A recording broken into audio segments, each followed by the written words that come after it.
Greetings, everybody. Keith here. Hoping everybody's having a good day, enjoying life, living life, loving life. Please hit that like, share, and subscribe. And of course, there's a PayPal link in the details section for anybody who wants to share some love. All is appreciated. Every little bit counts, and a guy could certainly use it under Doctrine of Necessity. In the meantime, the StreamYard is pinned or linked down there, so anybody can join the panel. And let's see what we do here.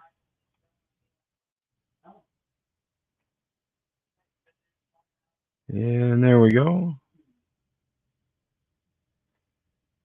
And we're going to talk to everybody tonight about your big dummy corporations. Because that's literally what we're doing in our life. We're acting like big dummy corporations when there's already a dummy corporation set up, and that's set up through the enumeration at birth, and that's what it's for. It's for an incorporation process under the laws of the United States for a permit to do business. However, anybody is allowed to do, quote, business, conduct their own affairs. The problem is that there's a presumption that lies that you're acting just like a public officer by performing certain commercial transactions without qualifying that signature. And again, like I've expressed many times, that's the main problem. So let's get into it. We have a review of a video I did about 8-9 months ago, and it's called "You Big Dummy Corporations." We're going to review it and go over this information again because I think it's an important concept, as I've been talking about lately, with that United States citizen, the resident, and it being a United States business, and yet nobody's been told about this. It takes people like myself that get fed up and have to dig into these U.S. codes, thousands upon thousands of codes, where we have to dig into them so deep that we find this stuff. Some things like the spell of illness, literally defined in their U.S. code, and that is that first day of receiving inpatient hospital treatment when you are born, and therefore the enumeration at birth. And it does sound sick, and it is sick. That's why it's called a spell of illness. So let's get into it.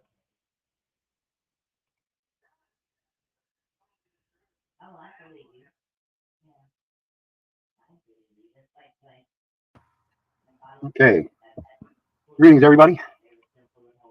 Keith here. Hoping everybody's having a good day, enjoying life, living life, loving life. Trying to get my things set up here. Had a few issues here, but we're getting going. And so in the meantime, I want to remind everybody, please hit that like, share, and subscribe button. If you're on Heckle-Bus, get over to El Perro and do the same. And if you're on El Perro, get over to Heckle-Bus and hit that like, share, and subscribe button. And we are going to get into it here. The link is pinned for the stream if anybody wants to come up. And we're going to be talking about the big dummy corporations. And basically how you've been duped from every which way to Sunday. So feel free to come up and join the panel in your disgust and bereavement. And we'll get going. First, I want to think about scripture and what we're talking about in regards to all these contracts and the dummy corporations and why we shouldn't be doing this. We should never be touching those contracts. Those contracts operate a legal and quite fictional trust. Psalms 118, 8, 9, 10, 11. It is better to trust in the Lord than put confidence in man. And again, that's Genesis 2:7, where God formed man of the dust of the ground. And when he breathed the breath of life into his nostrils, man became a living soul. And yet we go around shaking a man's hand. Is that really a man? Did we shake the hand of a man? Or was that the presentation of the living soul? And this all comes to the... So the living soul is a different determination by its construct. It's actually got a predicate and a predecessor, like we spoke about in Socratic logic. So it's a living soul as opposed to a dead soul, just like an unmarried man versus a married man. Okay, so there's a logic process there, whereas man is actually a noun, just like person. So we have to understand the construction of the language and why each little word is important, as well as the words that it's connected to and how it's connected. To the comprehension of language and all that. So realize what's going on. It is better to trust in the Lord than to put confidence in princes. All nations compass to me about. In other words, every nation quote, capital N, A-T-I-O-N-S, unquote. Those are the fictional legal entities. They're non de guerres, the names. But in the name of the Lord, I will destroy them. This is Isaiah 43:1. Fear not, for I redeemed thee, I called thee by thy name, thou art mine. Reaffirmed in 44:5, where one shall say, I am the Lord's. One shall call himself by the name of Jacob, and another shall say. See, he's not saying he's going to destroy man. He's going to destroy the nation. Again, a different type of noun. Totally different thing. Right with his hand unto the Lord, and surnamed himself by the name of Israel. Then reaffirmed in Leviticus 25, verse 23. The land shall not be sold forever, for it is mine, and ye are strangers and sojourners with me. Jeremiah 1:5. Before I formed thee in the belly, I knew thee. Before thou wast cast from the womb, I sanctified thee, and I ordained thee a prophet unto the nations. In Psalms 121, verse 8. The Lord shall preserve thy going out, thy coming in, from this time forth, and for even evermore. So think about this stuff. And that's basically my declaration using the scriptures. Now, if you need me to say it other ways, I can correlate it with the U.S. codes when it comes to things like the world passport or the United States passport versus diplomatic travel documents providing private credentials, things like that. See, the language is specific. So when you use the different grammar as opposed to the statutory legalese and things like that, you're getting back to a more logic process.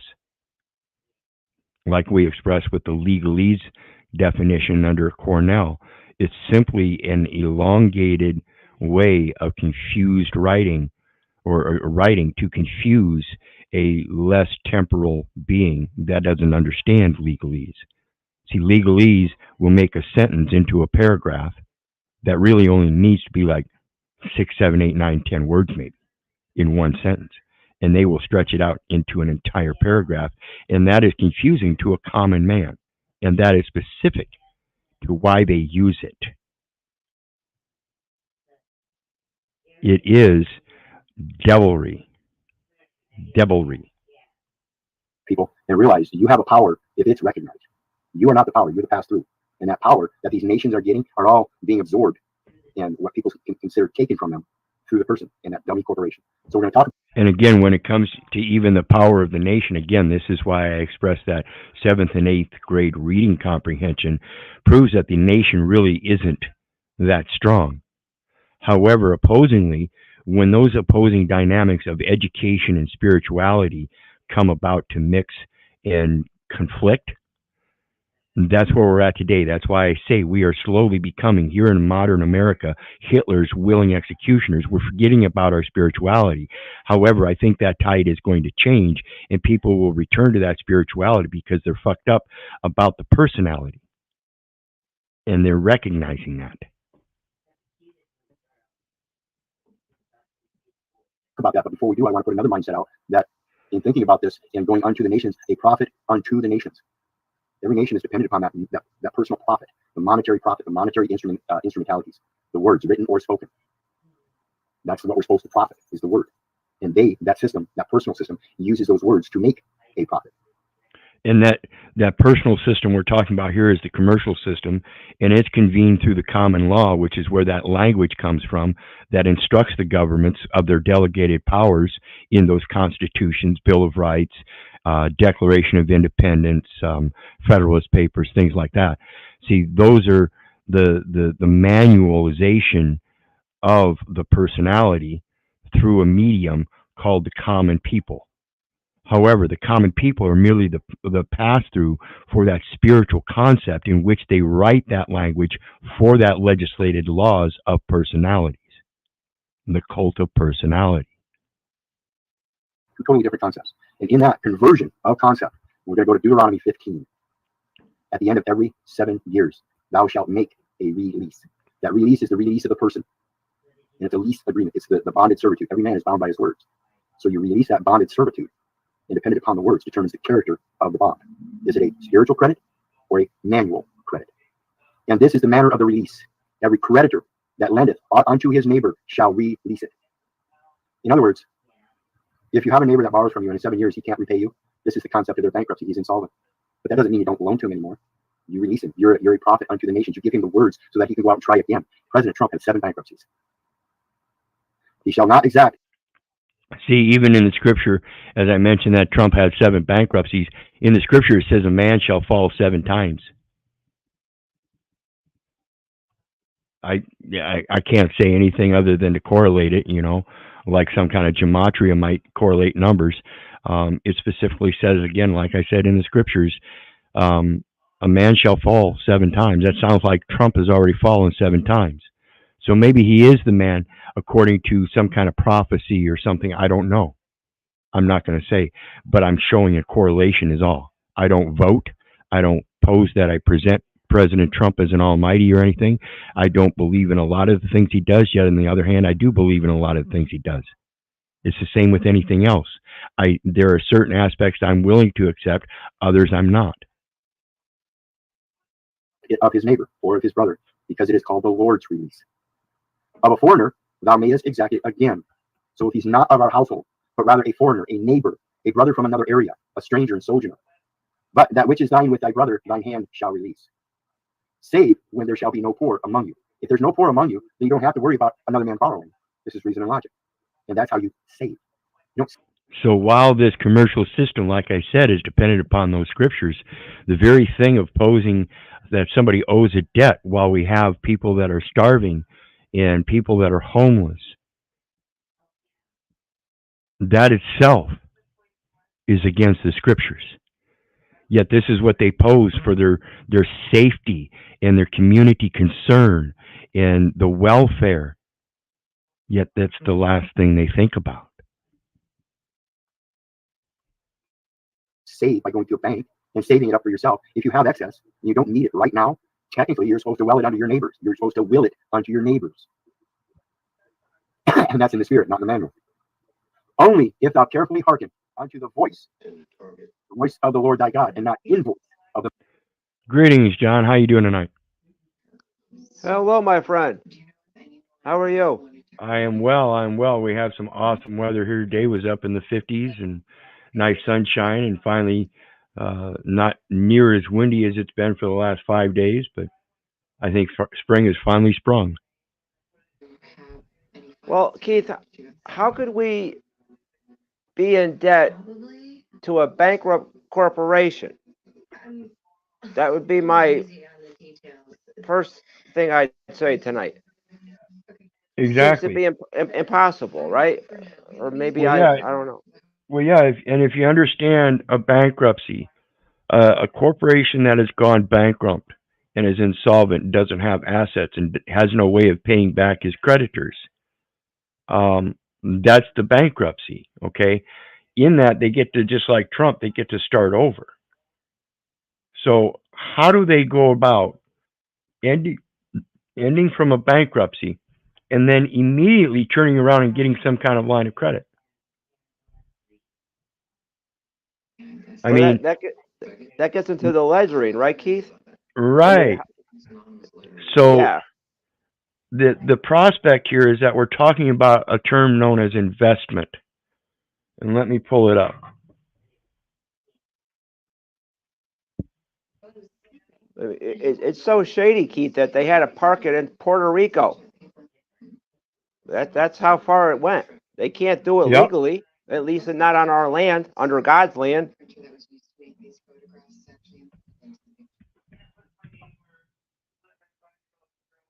Okay.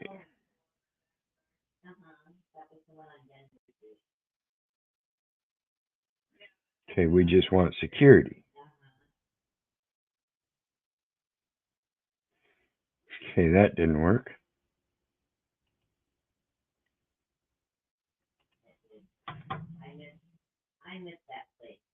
There we go. Hold on, guys. Okay, like we saw in yesterday's video. Oops, we lost John. There we go. There he is. There, I came back. So, as we saw yesterday,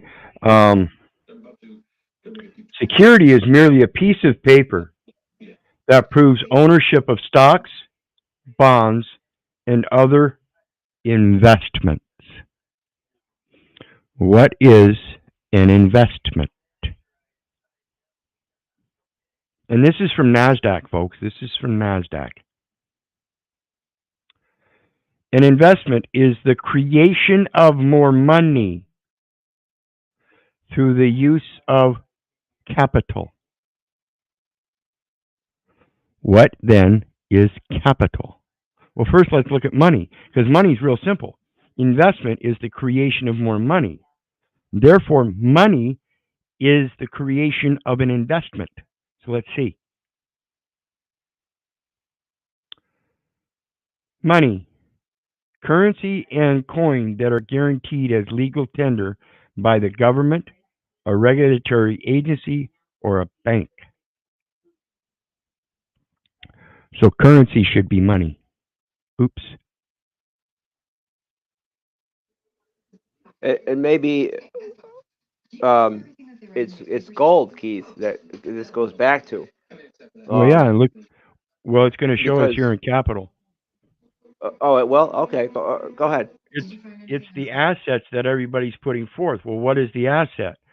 It's the capital, and capital is money invested in a firm. So, what is a firm? You guys, you understand what we're getting at here. On that document I got down at the local courthouse, they used the term last slash firm and then didn't put the last name. So, what they put down was the firm name.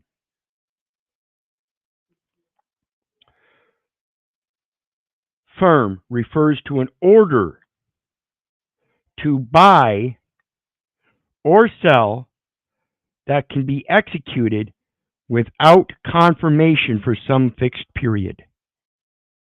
Also, a synonym for company.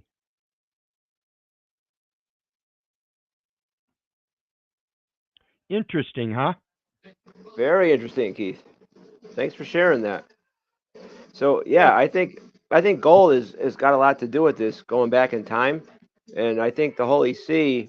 I mean, look what they wear. They wear vestments. So Yeah. so we make an investment, and if they control the gold, maybe it's just conspiracy theory. I don't know. Well, let's pull something up to help you guys understand what this vessel is all about.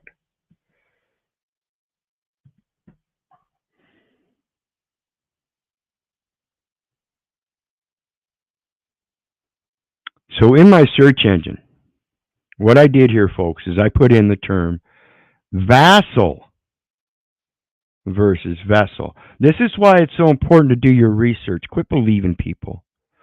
Understand that language can be changed or morphed, either phonetically or graph-wise. Okay? So what they did was they converted a vassal to a vessel in the origins of language, but they each mean very specifically different things. So let's see, it says on just me being curious, vessels or vassals.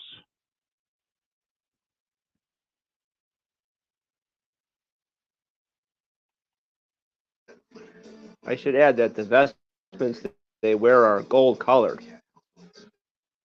Yes. It says, I thank my brother in Christ. You may know him as Paul. I don't know if I'm pronouncing that right. From the ministry, just me being curious, for allowing me this opportunity to share some continued thoughts on unconditional love. Whether it stays true to his concept and inspiration of circular arguments, I will let you decide. It says, now you may be wondering why in the world would I use a somewhat archaic term such as vassals in reference to this lesson, but I'll give you the dictionary meaning. According to the Oxford Dictionary, the meaning is as follows. It's a noun. Historical. It says a holder of land by feudal tenure on conditions of homage and allegiance. Synonyms: serf, dependent, servant, slave, subject, bondsman.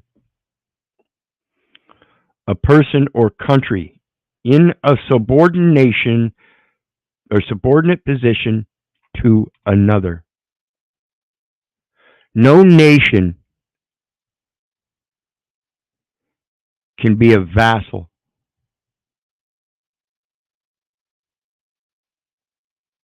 if they're expressing a vessel. Right. The And they vessel put that it, they are dependent upon, the very vessel that they are dependent upon, shows that they can't be a vassal. A vassal is a servant, a pass-through. When somebody starts issuing their own authority without recognizing that you are merely a pass-through for a greater authority, you are issuing a false power. Go ahead, brother. and it just has that water element too, Keith. I mean, they love water. So a vessel, to me, is some kind of fluid, or the anointed one. It gets into all the fluids too, in the water. Right. And this is what we're talking about here. It says, example, a much stronger nation can also turn a weaker one into a vassal state. What do you think is going on over there in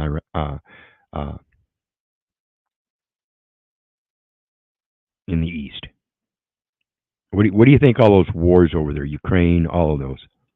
What do you think that's about? That's about a nation providing a vessel, documentation through treaties and law of nation and everything, saying that they are in fact the vessel, and the other nations are vassals. They are subservient. Isn't that denying sovereignty itself? 2 Corinthians 4:5 through 7, it says, "For we preach not ourselves, but Christ Jesus, the Lord, and ourselves your servants for Jesus' sake. For God, who commanded the light to shine out of darkness." So you have to accept the darkness in order to be able to prove the light, "hath shined in our hearts to give the light of knowledge of the glory of God." All glory goes to Him. Why are people not giving glory to that God? No matter what nation you're from, in the face of Jesus Christ. But we have this treasure in earthen vessels. We are in this world and not of this world. This world itself is a vessel. We are the vassals. When a nation professes that it is the vessel, they have placed a false power, that the excellency of the power may be of God and not of us. See, when a nation proclaims under its people that it has power, those people have forgotten to give all glory to God. This is why I say all these nations have developed their laws based on the scriptures, but have forgotten them. We're slowly around the world becoming Hitler's willing executioners. Servanthood, paying allegiance to whom many of us call our Heavenly Father, sounds noble enough, doesn't it? Isn't that what God, Jehovah, our Creator, desires of us after all? Who's desiring what? The nation or the Creator? You got anything on that, John? See, everybody's bowing down to the nation as if though that's who they owe something to. So we forgot who we are then. Absolutely. We Isn't that believe we're amazing? some kind of vessel of the United States that has to bow down to those laws and codes because that's the superior power. You only give them that power through that very fear. And granted, it's a Wow. scary thing to think of, but I remember the scripture that says, "Yea, I shall even hate my own life, for if I do not follow Christ, I will not find the path. I will be destroyed by the very nation that I'm supposed to be a prophet unto." Wow. So let's get back to the video. I hope you guys understand that this is giving up the full armor of God to be an investor, to create money. You don't need money.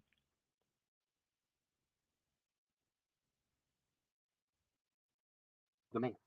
This is what the invoice system is all about. Again, that spoken or written word is an invoice, and it's done by comments, and they're fiction. So use the voice of the Lord thy God to observe to do all these commandments which I command thee this day. For the Lord thy God blesseth thee as he promised thee, and thou shalt lend unto many nations, but thou shalt not borrow, and thou shalt reign over many nations, but they shall not reign over thee. Circling back to Psalms 118, verses 8 through 11, it is better to trust in the Lord than to put confidence in man. It is better to trust in the Lord than to put confidence in princes. All nations compass about me, but in the name of the Lord will I destroy them. And this is what they're placating in this commercial system, that we have to put confidence in this patriotic nation by having some kind of fidelity agreement. This is why I was talking to Steve about the slugs with the amnesty, armistice, and stuff. In case you guys didn't catch that, right now, like it said earlier, it's believed in a feudal system.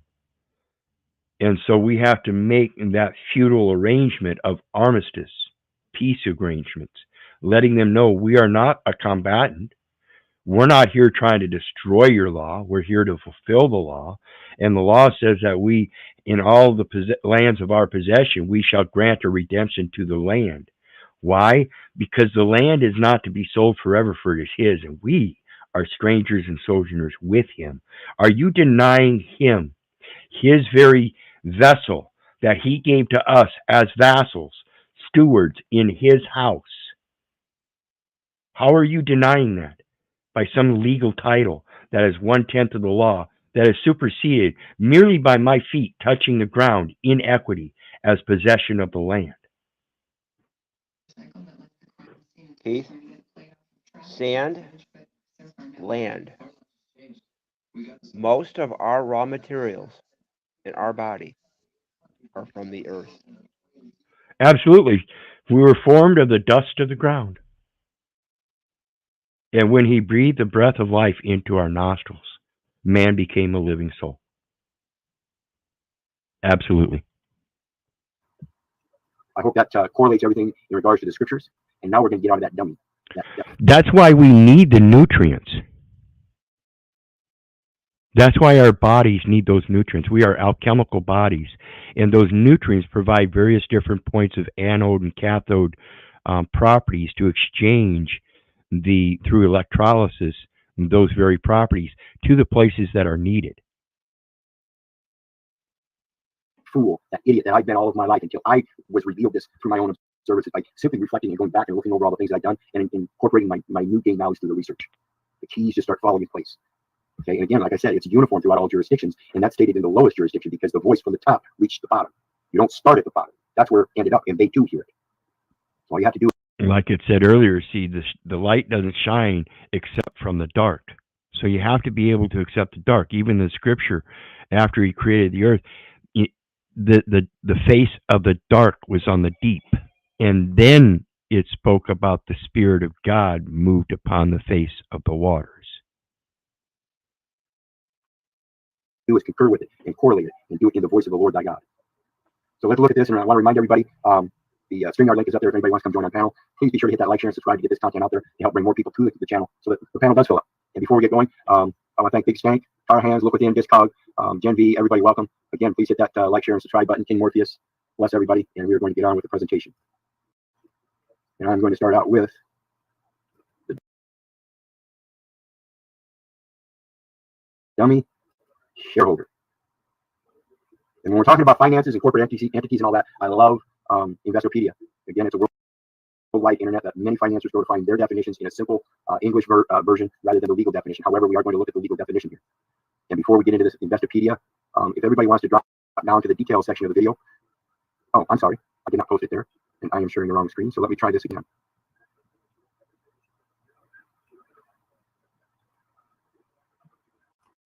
Still getting used to the platform. Sucks having to learn all this on my own, but got to do it. So, try this again. And here we go. What is a dummy shareholder? This is from,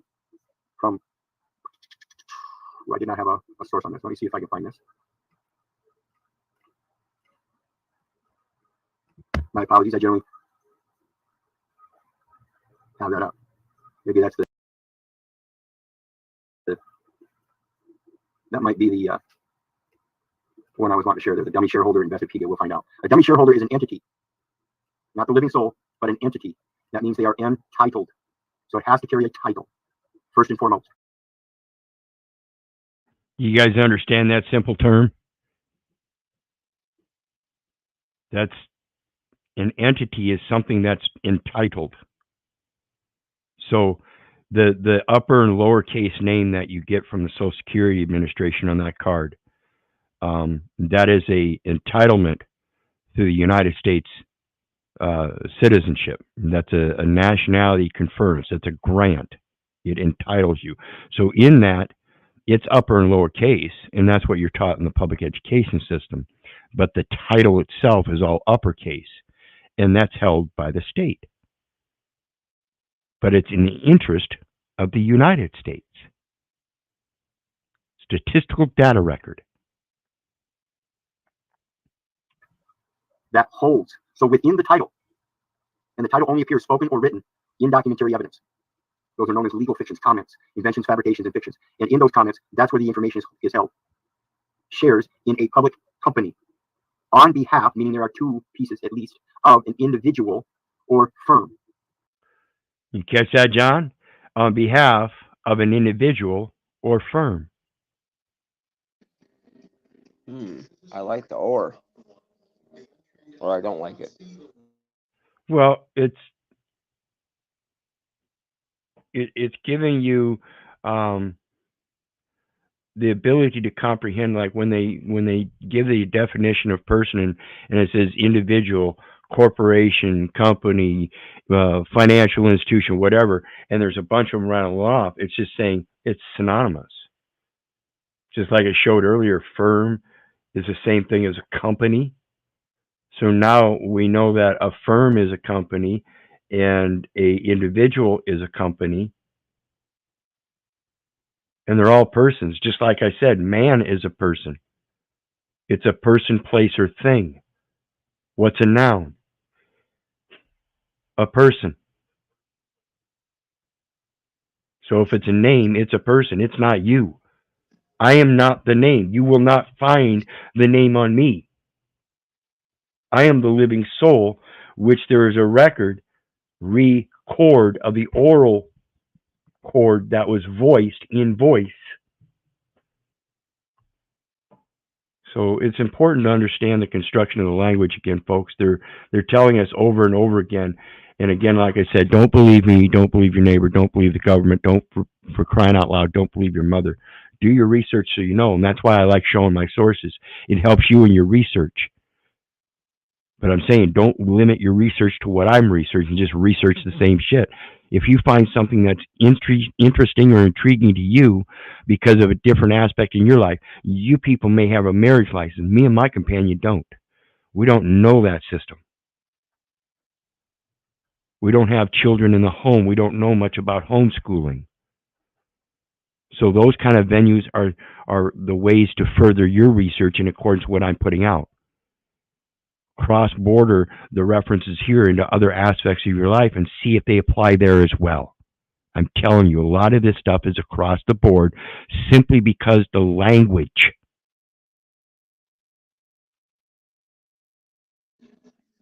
The latter being the real. Here I was thinking, Keith, that name was me on the social card.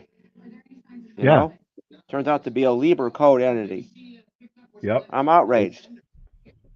Yeah, and many people should be, because again, like I said, we send our children to school, and it's the very schools that we send our children to that educated us to do the exact same fucking thing. It ain't changed. Why not? How come nobody else like myself or other people that have been doing this research are coming forth with this? Well, today in this electronic age with the internet, that's one of the things. It's the shot that's heard around the world. It's gonna start being heard.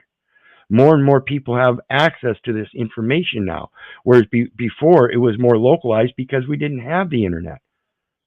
Now we can publish this shit ourselves. It's about learning, like I said, learning how to create your own journal and put it forth in the public for no commercial interest, but for the interest of the truth. So therefore, coin your words or purse your lips. Somebody will see value in it for its truth alone. You don't have to put that value there. It's already there.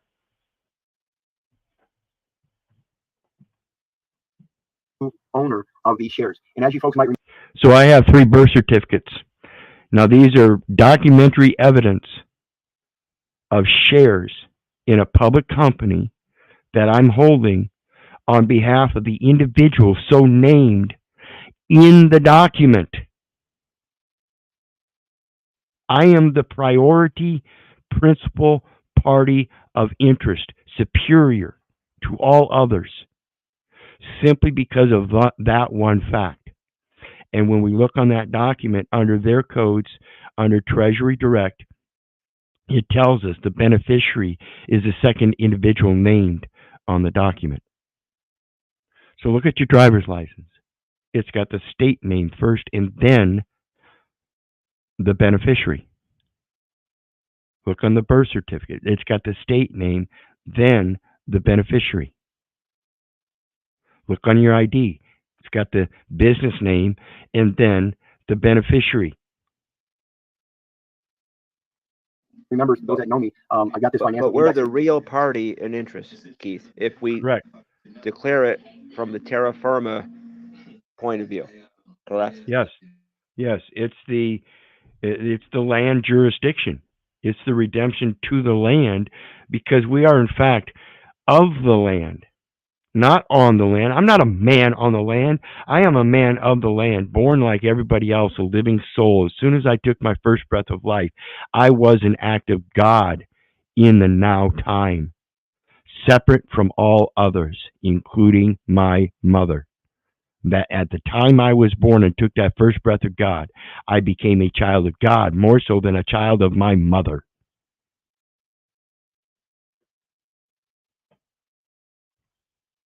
In my possession is evidence that they did a conversion through the naming and numbering of things in regards to the shareholders in the public company known as the state of Iowa, in and for the Blackhawk County Court or Blackhawk County District Court, on behalf of the individual, the state. And that conversion shows that it was put down as a firm. And so the firm is the true owner. And again, the true owner is the firm is the conversion of the last name. It is the entity that is entitled in the documentation that holds the shares. And by that very definition on Investopedia, again, it proves that the court used my dummy corporation as an investment, proving that I am the real true owner. It's in my fucking name. And they converted it without me knowing. I don't give a fuck anymore. Now you will convert it back. You will recognize now on fact, supplemental facts, stating right here, unless you can beat this definition through Investopedia. And NASDAQ, as I showed you earlier, affirming again a second witness, a second record, showing that the same thing, individual or firm, investment, firm, company, dummy corporation, they're all reiterated through that resident and United States citizen under all those different definitions of person. They holder restyle your good name, Keith. Okay? Yes. Without Yes. permission. So a free inhabitant became a resident. What the hell is that? Exactly. Kara, what are the 3 birth certificates? I ordered 3 birth certificates from the Secretary of State. One that I'll put with my living will, along with my trust certificate and other documentation providing evidence. And then, of course, I'll have a copy of the trust certificate to hand over to anybody that would need it, proving that the trust exists. And then I'll have that information sealed within an envelope and mailed to my companion, and vice versa. My companion will do the same thing. Then I'll also have one to offer to the state and one to the United States. It's kind of like a instrumentality of giving everybody credit extended from my dummy corporation that they already recognize as the true owner. So here you go. Face it up. Face up to it. Here's the value. I think it's reasonable. If you don't, then let's talk about it. Otherwise, I think I should probably just move forth and do a forensic securities audit. I think we can all be reasonable. That's my preference. It's aggravated ID theft, Keith. Yes. Forced labor. Or a domestic terrorist act on an international being. Yeah. Violation of internationally protected persons, violations against the American interest of the very citizens of the nation. Pathetic. Right. The liable party. And so the last name converted to its firm name used a social security number converted to the obligor number. Therefore, the obligation again remains in the record, and the authorized representative giving an unambiguous signature on the instrument is therefore not liable for the person named in the instrument. the entitlement, the with title mentality. That birth certificate is a share as the true owners oneself can instrumentalize it and give it unto the nation, a profit. And that birth certificate, once you recognize it, needs a resurrection and a merger in a new name. That new name is the surname of Israel, according to the scriptures, under Public Law 97-280, that are named as the law of the land.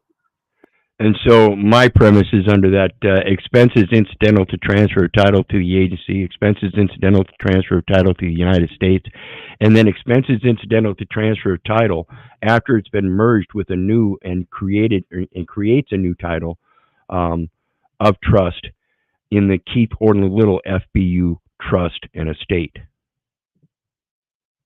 It's already established through the Postal Service, so it's just a matter of transferring it and establishing it. That's a line of credit as a creditor unto the nations, a profit unto the nations, like it says in Deuteronomy 15. Read Deuteronomy 15, folks. I remember like 2 years ago, Keith, when I first met you, it was through Malika's Zoom calls. You said that the upper and lowercase person was nominated to be a military officer. Remember you said that? Yep. That's why they do the look at your child's report card. Tell me if they put that the last name, comma, first and middle initial. That's a military school, folks.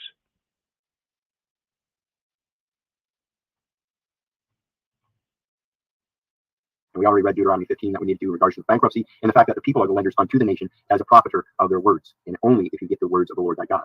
Buffer, from Black's Law Dictionary. These next ones are Black Law Dictionary. Buffer, a contrivance, 4th edition. A contrivance with trivial information.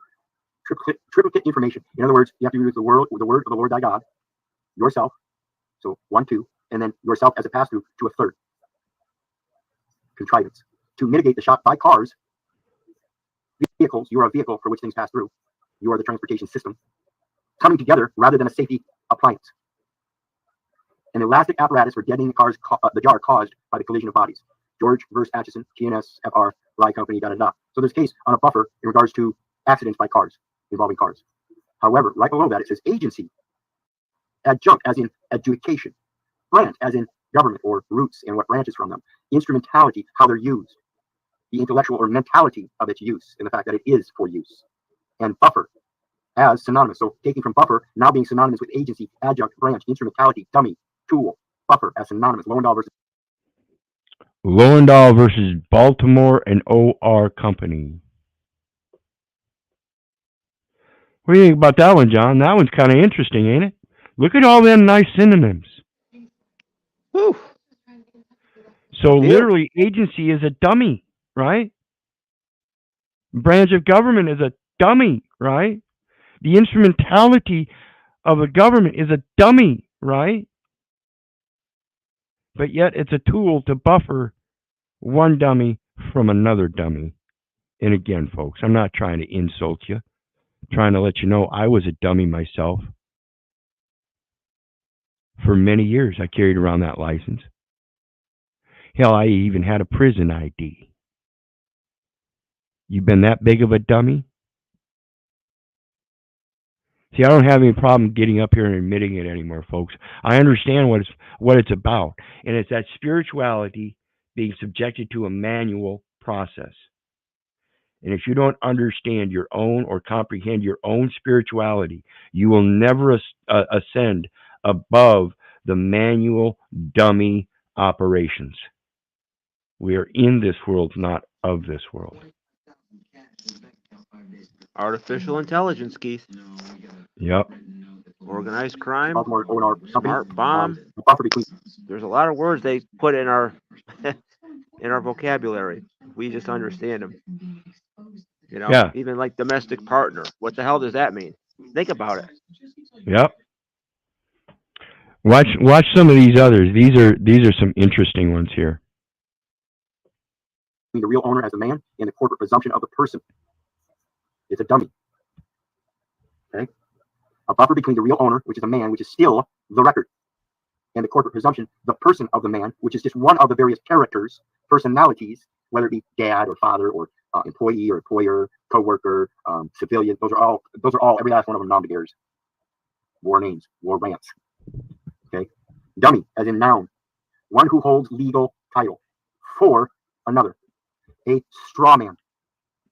Hegstead versus Wyzard, 178 APEP Division 733, space 60 or 6.5 feet in width between street railroad tracks. Dummy, as in. And remember, folks, these are from Black's Law Dictionary. These are case law cases. These are known through Supreme Court rulings. And these are verbatim quotes. So when they talk about a straw man and say that you don't know what you're talking about, you're talking sovereign citizenship. Well, I got it from you, you fucking bar attorney motherfuckers. Excuse my fucking language. Like the Erie Railway, Keith? Yeah. Everything's a dummy when it comes to this world. Everything's a straw man. It's a legal title. It's an entity. That's a fucking title. So let's continue on as the next dummy as an adjective. Sham, make-believe, pretended, imitation, U.S. versus Warren, D.C. U.S. versus Warren, D.C., Idaho. Look at that term right before imitation. Is that pretended? Does that look like maybe it comes from something maybe pretendered? So why are we being required to tender a motherfucking thing? Do you see where I'm going with this, folks? You really need to get to the understand or comprehension of where these words, terms, and conditions come from. Idaho, as respects basis for predicating liability. Oh, there's that predication again. Socratic logic. You have to have a predicating liability. It has to be in order. On a parent corporation for acts of subsidiary. Now, if the federal government is the one that funds all states, in other words, subsidizes the states, and it's done because the states ceded their jurisdiction to the United States, then the states are in fact subsidiaries of the parent corporation known as United States under 28 CFR USC 3002 section 15 A, B, and C, where it talks about departments and agencies. 5 USC 301 departmental regulations, Department of Defense. And therefore the corporation is a branch, instrumentality, dummy, buffer, tool, as agency for the military. And so again, it's Lowendahl versus Baltimore again. And instead of the buffer definition, now we have dummy. So they're saying dummy, just like they said here, is synonymous with buffer.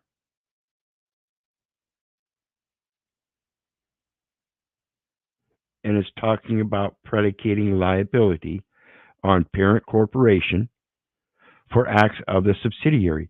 So the parent corporation is the predecessor for acts of the subsidiary, which is the predicate. The parent corporation has no parent corporation apparatus if there is no subsidiary. So it is predicate to the predecessor. This is why it's important to understand that term firm and how it all ties in. The big dummy corporations. Dummy director, one to whom usually a single share of stock in a corporation is transferred for purpose of qualifying him as a director of the corporation. For purposes of qualifying him as a director of the corporation. So, you see what happens here, Kara? I've got one in my possession, used through the Postal Service, that sits sealed in the possession, or excuse me, one of mine in the possession of my companion. It's got the express trust and the certificate of trust, originals, all that inside. And then I made copies of the certificate of trust to issue towards the people that I need to give directives to, so that they know that there's evidence of the trust. It is expressed. And now I'm qualifying myself as the director of these estate affairs, in which he has no real or active interest. See, I don't have any interest in the public estate. My interest is in the privacy. which is being violated. It's called executor des tort. Ashby versus Peters. One who is a mere figurehead and in effect discharges no duties. What's the figurehead? Is that the captain? Is that the chief?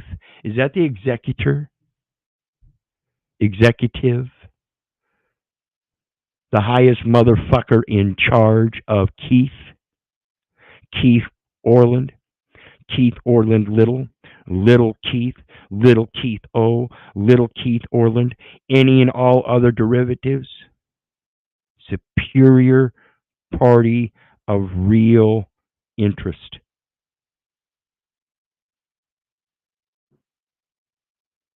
I demand the privacy of the birthright. You keep my name out your motherfucking mouth.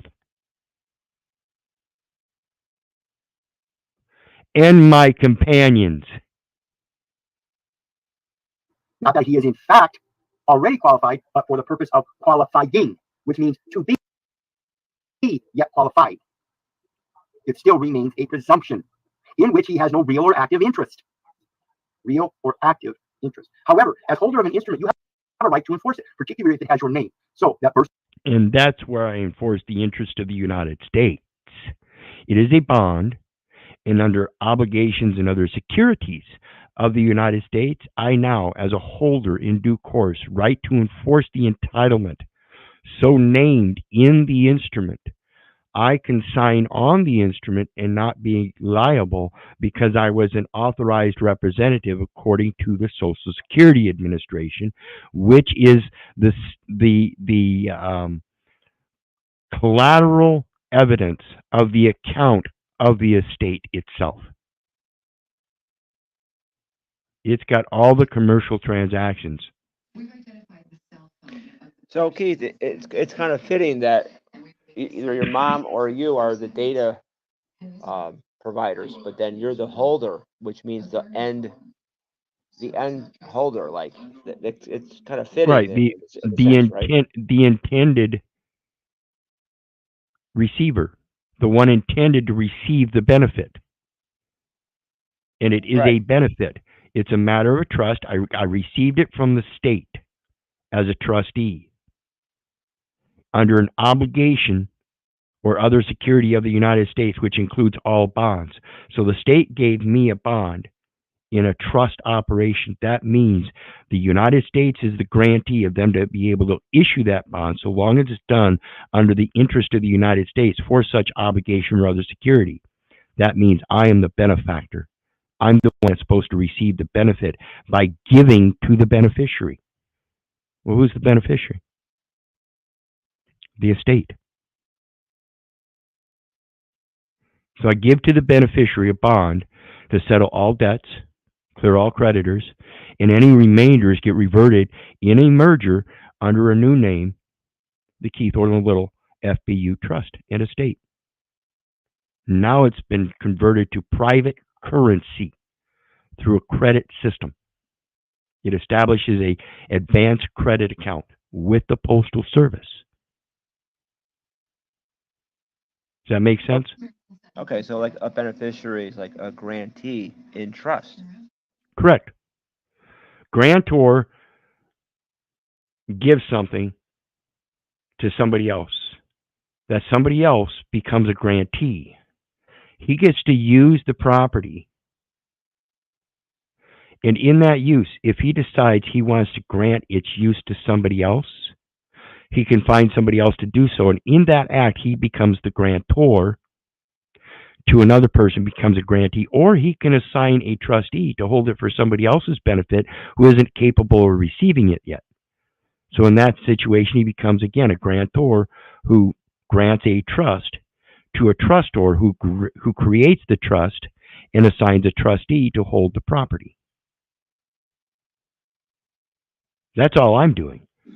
I'm establishing that there's a trust already in play and that somebody's holding property, but they're holding it in malfeasance of trust because they're administrating a estate in probate when in fact I'm alive, and therefore I have ultimate powers of contracting outside of the administration And that means that title isn't supposed to be sitting in administrative hands. Right. If we understood that the BC app was really a letter of administration, right, Keith? Right. It's a letter of credit. It's got the abstract data elements, so one can draw up a letter of credit. Why do you need to draw up a letter of credit when it's already there? It's the instrument itself.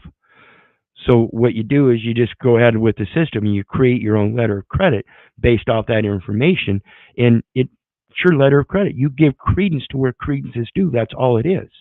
And you can word it any way you want as long as it expresses that credence. All glory goes to God. In that, it expresses that trust. All that commercial, like I said many times, folks, those contracts are evidence that there's a trust operating somewhere. What is your part in that trust? Are you signing that document appropriately to express the trust? Because if you don't, you're going to be presumed to be a contracting party in the contract.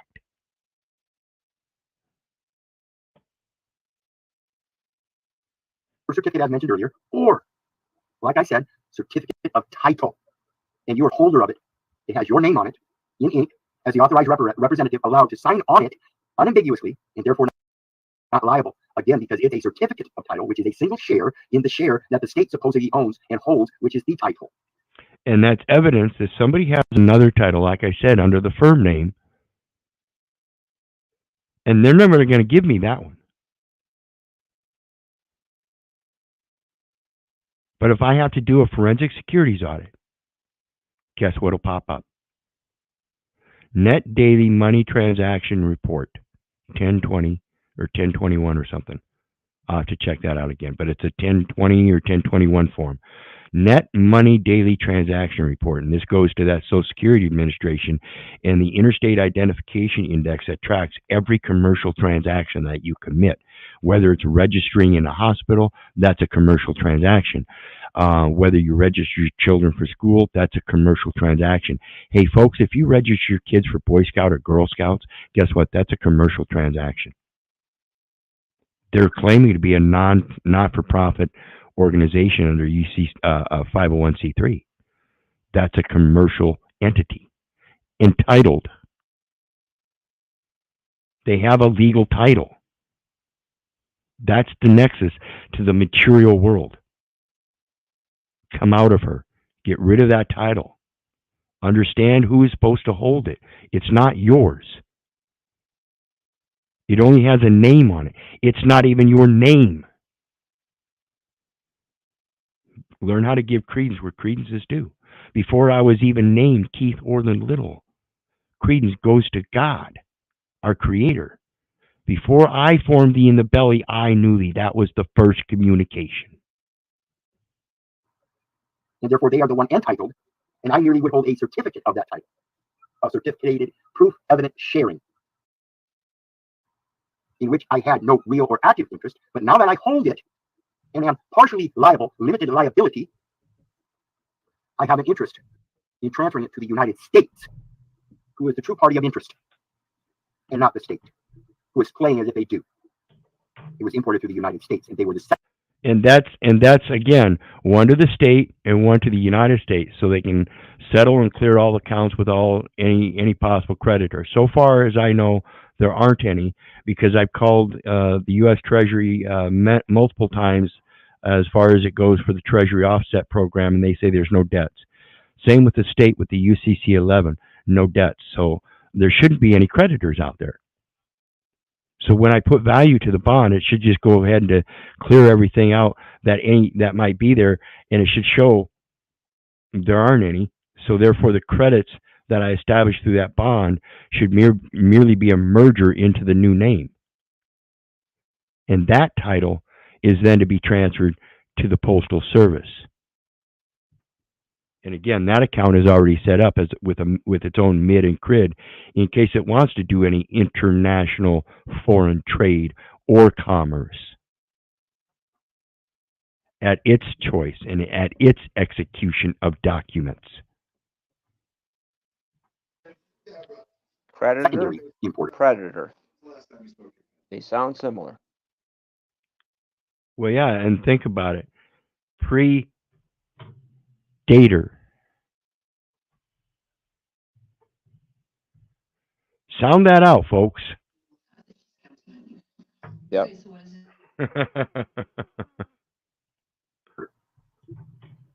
Are you holding that title certificate? If the state is holding the title, then they are the dummy. Remember, the holder of the title, not the certificate of title. They are the actual trustee. And once you get or have a certificate, you now have a benefactor versus beneficiary situation, because now you can place the supplemental facts to that record. And they see, the certificate of title only proves that there's an entitlement that exists that I can claim an interest in, even though I don't have one at this point in time. The only interest I'm concerned about is that again, that Social Security record that poses debts against the United States all my life. Even today, when I use that PayPal card, like I said, all those receipts show a debt. U.S. debit. They are the buffer between the benefactor and the beneficiary, because they have to take that information and put it to the beneficiary, which again is the record, not them. They are the holder of that record. And the holder is the verbal, which means they are the living soul. And this is why we talk about that dual jurisdiction. You have to bring them out of that jurisdiction of person and put them in the correct jurisdiction of the living soul, and let them know they are the holder of that instrument, and you are as well. And therefore, you are co-trustees. And again, if you want equity, you must first bring equity. So the way you bring equity to that other holder is the reason and logic of how he shares the multitude of the liability, while you transfer all of yours to the United States in the interest. The accountant is the obliged person in duty for the numbers, the enumeration at birth. Again, 5 U.S.C. 301 said it's a departmental regulation applicable to the Department of Defense in plain writing, and there are certain minimum birth registration requirements. And like I said, when we look at that chart, it is the birth clerk that enters in the first initial commercial element. During that spell of illness, the inpatient hospital service received on the very first day. Doctor's orders, though, Keith, right? Oh, yeah, it's all about the operation. And it's that clerk that issues everything. The judge orders it, like we saw in the NASDAQ definitions in order.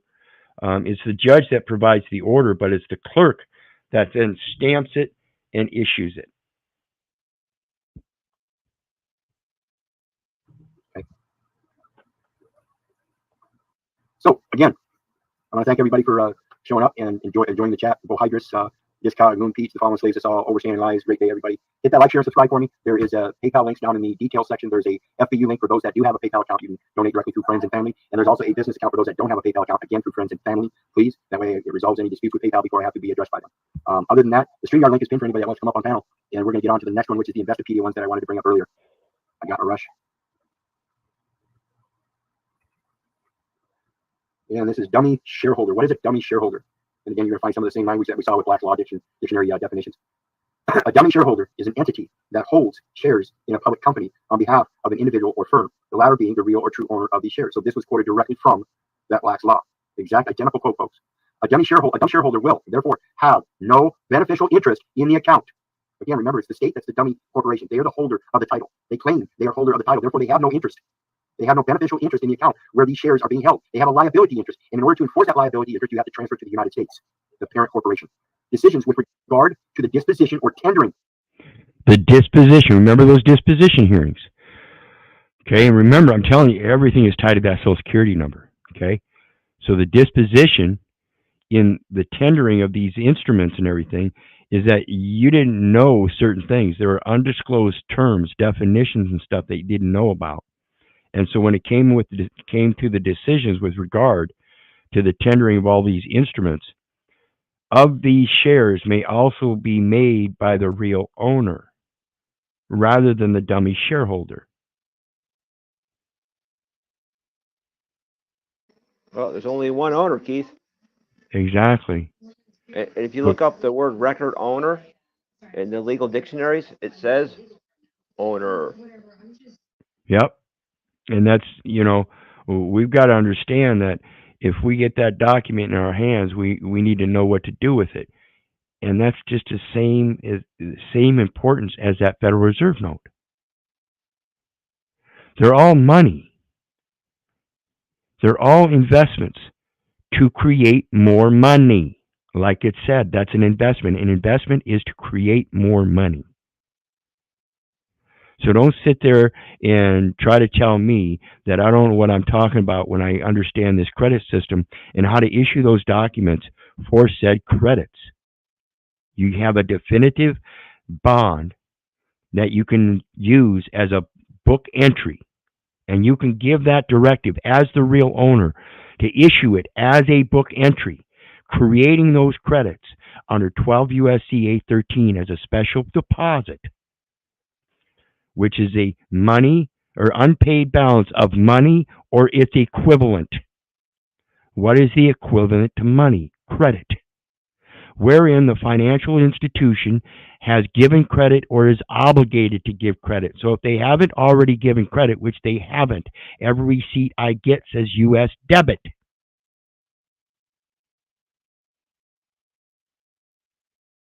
They're required to give credit. Their own definition. Of these shares may also be made by the real owner. This is the benefactor versus beneficiary. The real owner cannot be the fictional entity of any case, in any case, on any case, for any case. It can only be the real owner with the legal instrumentality. They have to hold it. The holder is the only one that can perfect it, and the only holder that can perfect it is the one whose instrument has that same type of name. So again, it's important to understand this concept that I'm pointing out here. Nobody else can perfect that entitlement if they don't have the same name, along with that same number. That's why that system was created. There is only one Neo. You are the one. That's why I keep telling everybody, nobody else can do this for you. You have to do it yourself. Do not believe me. Do not believe the neighbor. Do not believe the government. For crying out loud, do not believe your mother. She's the one that informed everybody on this and didn't know what the fuck she was doing. Learn to do your research so you know. And that's why we can put the terms on the note, Keith, under UCC 311. Yes. Along with UCC 3-401, where you can make your own mark. You don't have to sign it any specific way. They try to tell you that you have to. They are themselves violating the very commercial law that they're using to try to enforce against you. Right. You have the ability to define your own terms. Or we could be fiduciary with the IRS under 26 CFR 301-6903. Correct. That's I can't remember where I came across it the other day, and it reiterated that same thing. You are in fact a fiduciary. You are an actuary. You are the one. Actions speak louder than words. Learn how to act appropriately, and in that means everything you sign as an act of God. Understand how to express that trust. I am merely the benefactor as the pass-through. Please extend the credits as directed. It was typed. It was classified. It was styled. Rather than the dummy shareholder. Rather than the dummy shareholder. Key takeaways: a dummy shareholder acts on behalf of the real owner. They are the actors. They are the trustees that are required to act on behalf of you. So when we talk about the Constitution, your rights, and all that, you have to be able to correlate them with their legal definitions and how they're supposed to enforce those instruments along with your directive. See, it's the entity itself that has all the information. And when it comes to the holder, it's the employees of that entity that are considered the holders because they're the ones keeping those records. They are the gatekeepers, as they call them. Dummy shareholders may exist for legitimate reasons, but may also be used for illegal or unethical activities. Legitimate reasons versus activities. Legal or ethical activities can be illegal or unethical in the actions. But the legitimizing of the reasons, this is where the letter of the law is opposed to the spirit of the law. Again, the spiritual credit versus the manual credit. Dummy shareholders typically act under a nominee, the nom de guerre agreement, the agreement of the name.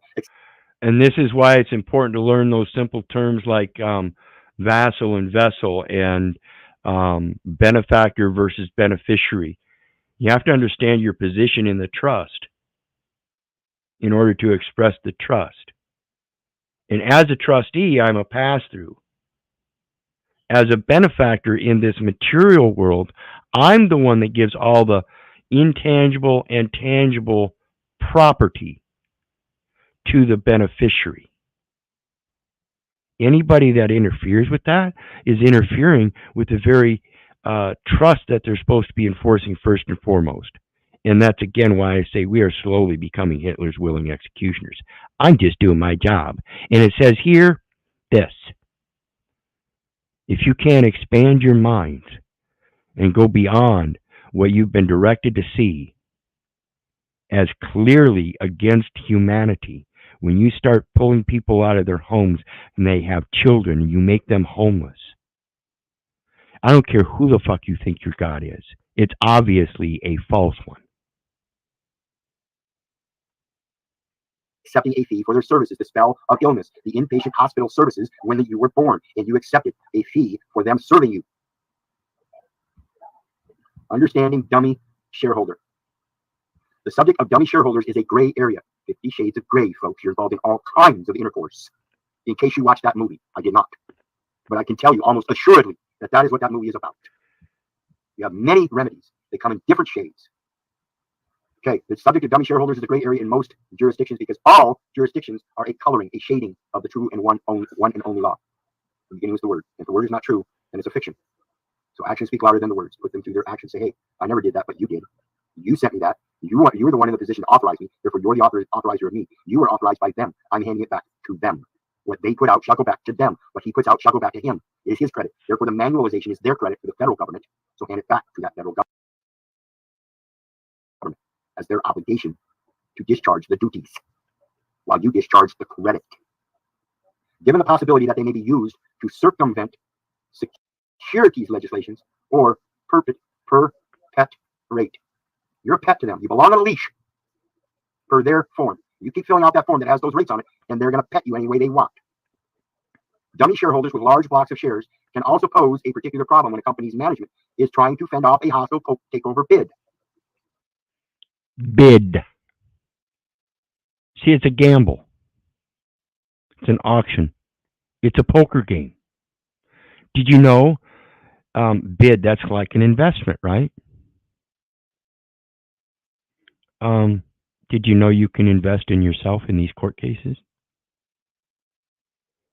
You can put your own bond up. Oops. Did somebody else get the same bond as you? Did somebody else get a hold of the Secretary of State and order a bond in the name of Keith Orland Little and have it issued to them? See, I got 3 here currently. I wish I'd have gotten some earlier before they issued that jury duty thing. Because I'd really like to find out if I could track something like that down.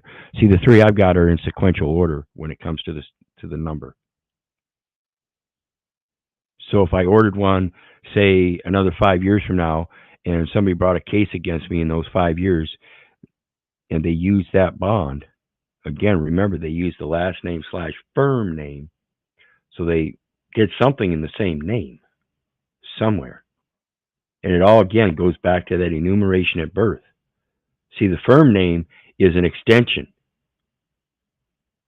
It's a derivative of the legal name, which is a derivative of the given name and family name or surname.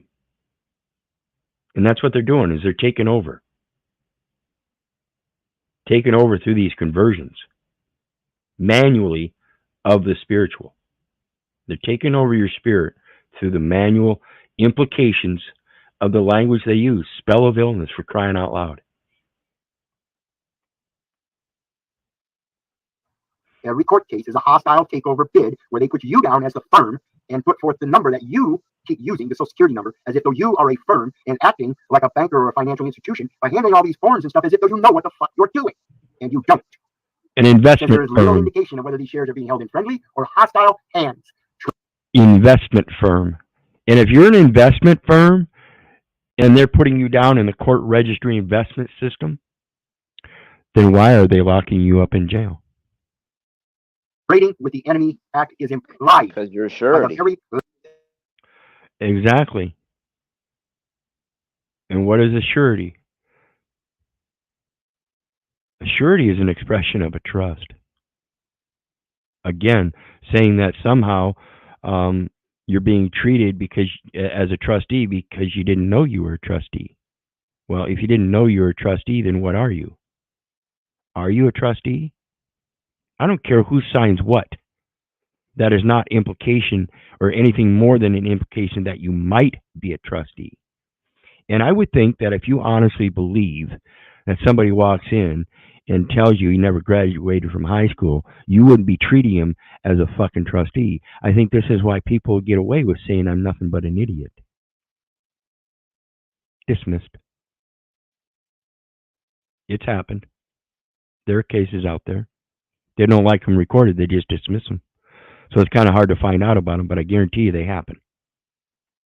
Language, you big dummy corporations, as you act like it, as you keep entering documents into their dummy corporation, as if though you're their boss.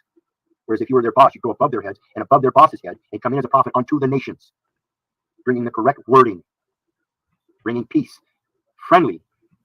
And again, maybe I misphrased that. I'll restate it. That again, iterate that you're the pass through, and there's a much greater power that all will suffer if they don't abide.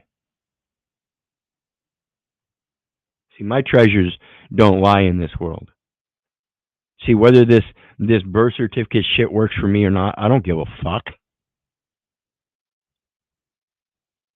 The actual obligation and duty I see before me is to try to figure it out. But in the meantime, stand fast in my position that I will not waver. My life is a sacrifice, and I will do what I need to. I'm going to do, and I hope I'm learning it much more succinctly these days to learn how to do it peacefully and not have to cupcake about it.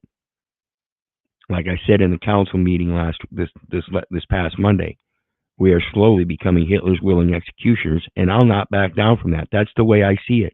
And until you understand that you have a much greater duty than just your job, I will forever be in your face.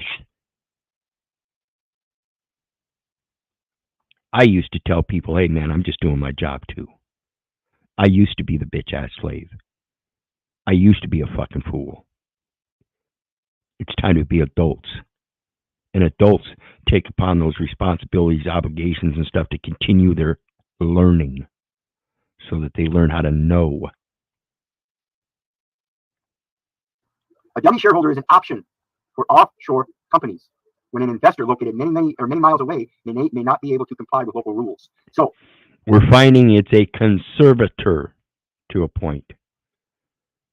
Somebody already is a custodian. Custodian is the holder of the record. So it's a matter of assigning a conservator in probate to do the estate matters on their side while being directed by the private owner. And thank you for that comment, Josh. I appreciate you. Wish you'd come up on panel someday, brother. I love your research. We're right in line. I've always liked you. I've known Joshua for years.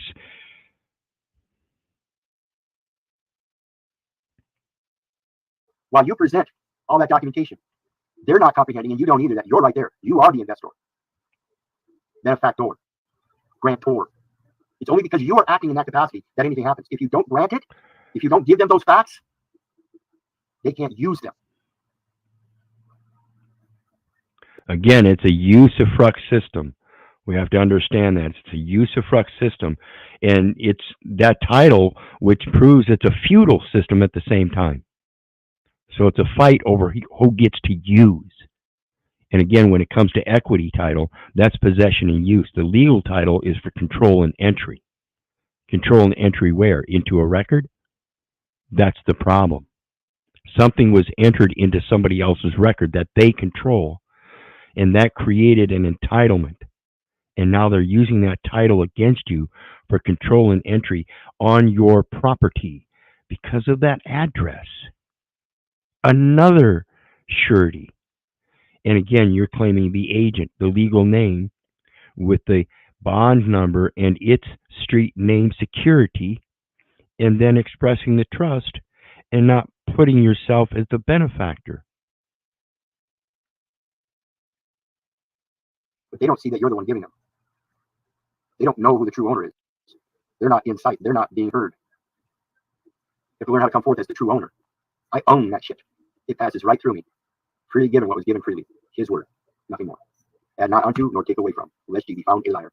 Such as a requirement for a minimum amount of shareholders or directors. Again, Texas Rule of Procedure Rule 12, you cannot hire an attorney to be represented in those courts, those administrative, corporate, probate, fictional courts, unless you have an organized fiction yourself who has hired a board of directors or has a board of directors within its associative realm that can then hire an attorney. It has to be a minimum of 5 members, which may not be available in the investor's team. See what happens there?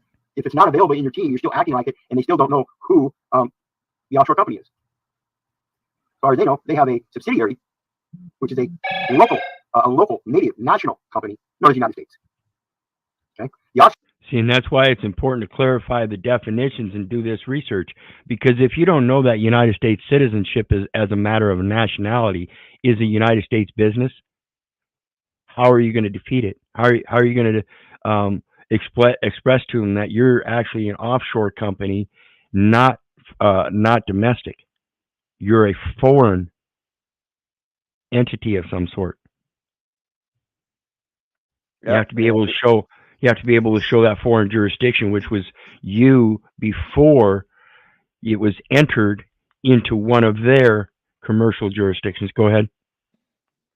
That began, I think, in 1868, Keith. I think that's when they started putting foreign entities like under the Constitution. I mean, I'm sorry, domestic. It was supposed to be foreign, right, in the 1700s. But then they started slipping in these domestic entities under the Constitution. That's just right. That's just my belief of how it started. Well, yeah, it was organized as a military corporate government, and in that, everything in relation to the Second and the Third Amendment, quartering and militia. Ask the president.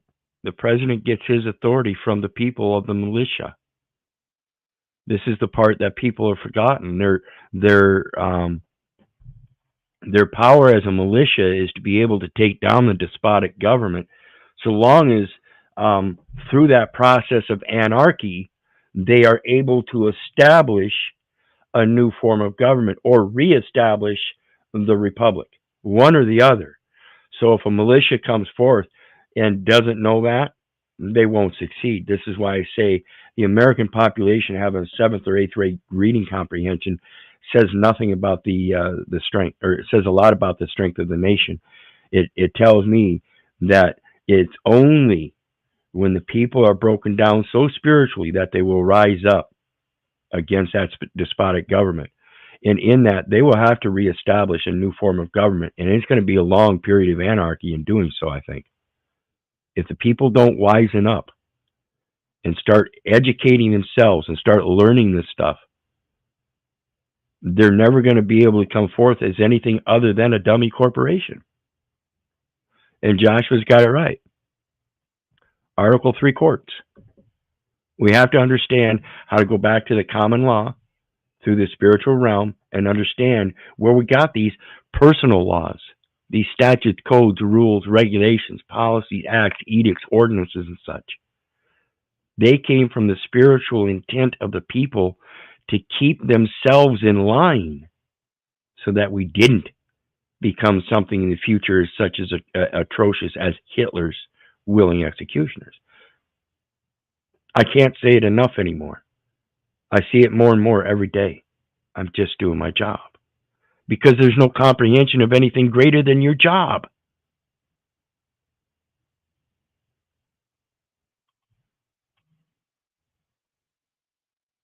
Offshore jurisdiction may also, doesn't have to, but may also have corporate residency requirements. The one that's outside of their shores, beyond their shores, the offshore jurisdiction. Not the offshore company, but the offshore jurisdiction. That's what the term resident means. It's a corporate residency. Everything for a contract postal unit, that address, and the legal name not expressed as a benefactor. That leaves the implication that you're the trustee. This is all legal shit. Offshore company versus offshore jurisdiction may also have corporate residency requirements. Whereas if they're offshore in a foreign jurisdiction, they may reside in a localized jurisdiction of someone else, even though the company operations do not require local staff. Born in the United States, but somehow you were born in Dubuque County, Iowa. How is And that they never possible? and they never source the data, Keith. You know how like a book will always give the list of sources. You know, Yeah, how come for birth certificate, the most important document in yeah, history? yeah, and it's never explained. It's never expressed how to use it. Um, and again, it's a matter of going beyond that public education so you can get a job when you get out of high school. That's part of the problem. The public education system now has this motto: "Hold no child back." When in fact, what they're doing is they're holding everybody back. You put your children in that public education system, and there's something so much greater. Enjoy that comfort and convenience.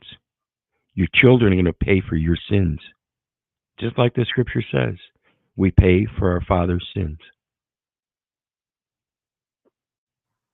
In addition, local banks may require that one or more persons act as signatories on the bank account. Local banks may require that one or more persons act as signatories on the bank account. And I can easily rebut this through the Patriot Act, SS document 22, something from the Board of Governors of the Federal Reserve and their customer identification programs exemption program, which also correlates with 19 CFR 149.3 data elements, wherein the buyer, seller, or shipped to party can give a number in lieu of the name and address of any offshore companies and their locations. Just know that they're outside of your jurisdiction, and your jurisdiction is the lowest, and therefore anything outside of your jurisdiction is already greater than yours. And this is the basic simple thing about it is if they're requiring something to be enumerated, then it must be theirs. So if it's already theirs and they're holding the record and you have access to it, and that is an access device as it relates to a credit card, means any card, plate, coupon book, or other credit device isn't a negotiable instrument, such a thing. Therefore, a piece of paper or a bond, that birth certificate bond, isn't that a negotiable instrument? Isn't that an access device, a credit device, where I can deposit it, special deposit, into a financial institution that is already given credit or is obligated to give credit? I really think people need to understand what's going on here.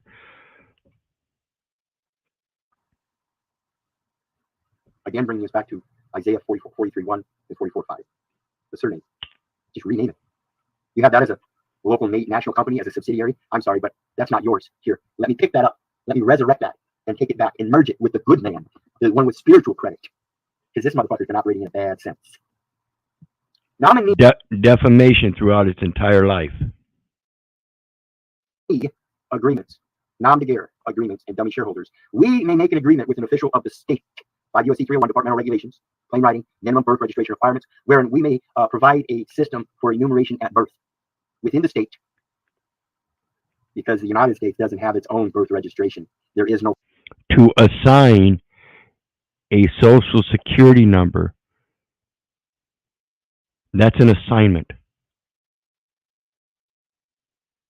So they nominated you as an assignee and then authorized you to sign on the instrument for the person not named in the instrument, but never told you how to qualify that signature in order to dismiss that liability. And understand, folks, when you dismiss the liability, you dismiss the liability across the board. It's a hold harmless and indemnification. Directed credit. federal register for United States citizens born in the United States, because there is no registration requirement for a birth registration recording in the United States. It's only recorded in the state, and that's where the interest of liability, limited liability, sits under administrative purposes and administrative intent. Typical industry standard to remedy this issue is to use a dummy shareholder, a dummy director, and or a dummy bank account signatory. Such straw persons are provided by so-called nominee services for a yearly fee. Nominee services.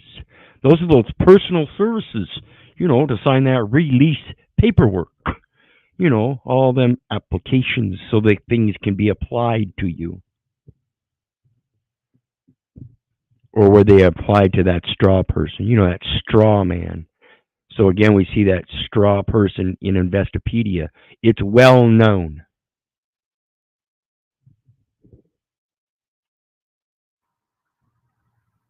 Who's the servicer? The General Service Administration of the United States. Nominees, promise. Remember we talked about the disposition earlier? The promise of the premise. The promise of the premises. The place. What about a preposition and a proposition? See, it's all in the language. What is a preposition? Predecessor and predicate. What's a prepositional noun? Would man be a prepositional noun as it relates to the person? See, the living soul has a man, the body of a man. And in the body of a man, there are personalities. 1, 2, 3. Typically, the service providers, nominees promise an additional layer of distance and privacy. Nominees promise domestic tranquility and general welfare and the national defense. An additional layer of distance and privacy. That's the Constitution. That's what nominates those additional layers of distance and privacy. Typically, the service providers assure that the nominee's role will only be to maintain the company's finances in interactions with the local government. Okay, so again, it's the federal government as the service provider that has the additional layers of distance and privacy through the Constitution of the United States. Typically, that service provider assures the nominees through the preamble and the Bill of Rights and the rest of the Constitution, their role will only be maintain the company's finances and to handle the interactions with local government. Article 10 of the Constitution. Remember, we discussed that definition, finance, too. Finance. Article 10 of the Bill of Finance means to settle. Rights of that Constitution. The powers granted or delegated, the powers not delegated to the United States and not prohibited to the states are therefore delegated. Can't remember. I'm getting bad at this. I gotta go back and remember that. But the business will not be managed by the nominee. So who's managing the business? The one that's authorized to open all these accounts. You're the man-ager. You're of the man's age. It's so idiotic. So you're the nominee, and you're only to maintain the company's finances and handle interactions with the local government. So as the assignee or as the nominee, you are the holder of the records. That's why they tell you you're supposed to keep those receipts and keep this for you, and here's your copy and da-da-da-da. Okay, now you become the holder. You didn't sign the document right, and instead of recognizing them as holder of the record, they turn around and gave you records back, and now you're implied as a trustee in that holding. The actions speak louder than words. I'm sorry, I'm an idiot. I don't know how to keep track of all this. Don't you guys have an electronic system that does that? When you realize what the simplicities of these terms and words are being used against you. One real quick moment, I want to take a break and let everybody know I appreciate all your support. There are PayPal links down in the details section. For those with PayPal, it's the FAU one. For those that don't have PayPal, it's the business account. But again, no matter what, always use friends and family. That way I don't have to put up with any disputes for PayPal. I want to thank everybody else. Jen B has joined us. Thank you. Please hit that StreamYard link, come up and join the panel and open up the discussion a little bit wider than what I am. I don't want to seem like I'm railroading people into my beliefs or definitions or anything, so I need other people's opinions. And then please hit the like, share, subscribe button as well. Help with the analytics to build these platforms as we gather together and build ourselves. And with that, I'm going to get back to it. Under a nominee agreement, an individual agrees. This is the SS5 application, where they start the individual record, or extend. I should say extend the individual record, but now it's taken as a manager position. Like I said, you're now a man of age at 18. You fill out the SS5. Joshua put another nice gem down there. Title 4D, HCCH through State Department into HHS, which is Health and Human Services. That's the entity that's responsible for estate recovery, because that's the entity that the state's vital statistics jurisdiction was originally created, and therefore they're the true holders of all those records. And it's Health and Human Services. That's your personal services under Title 4D, which is contract officers. That's your Title 4D is what they go after you for child support. They're considering you a contract offer in person. Well, if you're the contract officer, am I still considered the investor then? Because that would make me the principal, and instead of me paying the child support, I would get a return on that payment as an investment. It's reasonable and logic. Finances, if you understand them. Contracts, if you understand them. Trust, if you understand how to position yourself, even if you were acting as a trustee. And that prenatal record that was developed before the man was discharged of his mother's waters was continued on in a recordation or effectualization of that individual record to be maintained once again to further its purposes. Nothing more, nothing less. And that is to hold shares or to act. Merely by being entered into the system by the birth clerk, that shows the commercial intent. What do you got, John? I'll just give you John Harnick's personal definition of language. They are symbols arranged as messages understood by a like community. Yes, now, what do you think of that? Yeah, it's all symbolic of something that people objectively view in common. If you don't have that commonality, then you can't have that same subjective definition. This is the problem with all these definitions. Nobody knows them. Even the people that are purporting to uphold them. And then when you point them out to them, they're like, huh? You know, it's like I said about the going down to a local bank and asking them why they give out Federal Reserve notes to people that are not transfer agents. Oh, well, what are you going to do about it? So it's bullshit. So we're going to continue on a little bit more. As an appointed director without having the burden and benefit of, or benefit from this legal position. So without having the burden and benefit. So if I'm not going to benefit, then you can't burden me either. Okay, this is the quid pro quo thing that people don't understand about the voluntary. The defendant needs to voluntarily appear in the court. If he voluntarily appears in the court, then he's going to take upon that burden, and he's not going to benefit from it, because then you're participating in the part of directing it. Now they can, like I said, I signed UCC 1-308 on 11 citations 7, 8, 9, 10 years ago, and never appeared in the court. So they did the directing. So again, it's all on them. I'm not liable for the signature on the instrument for the person named in the instrument, and it carries through the language that they are, because they're the ones that directed a debt against the United States. Now, if they have the balls to pick it up and put it back in the hands of the United States, they'll find out they made a mistake. If they don't, and they want to leave it there, and they leave it up to me, I'll give it to the Lord's release, hand it back over to the United States here very shortly after my 7 years. It's coming up on 7 years and 3 weeks, and I can start that process of developing the resurrection and merger to a good name. And one thing I want to make clear here is that as a nominee, you can't own or transfer property. Let me make sure I've got that right.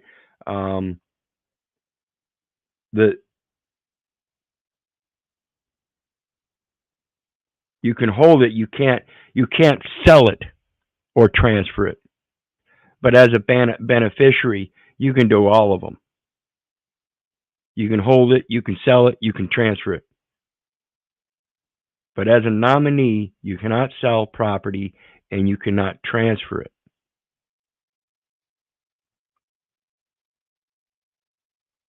No longer going to act as the appointed director. I'm going to give a final directive of a final judgment that was already what is done is what ought to be done. There is nothing new under the sun. You've been making mistakes. I had many accidents, and I apologize. I repent, and I'm going to forgive you. No one's going to be held liable. It's a new start. So the act of selling property is admittance or evidence that you could very well be a beneficiary or benefactor, as I say. And that's the thing that we need to point out.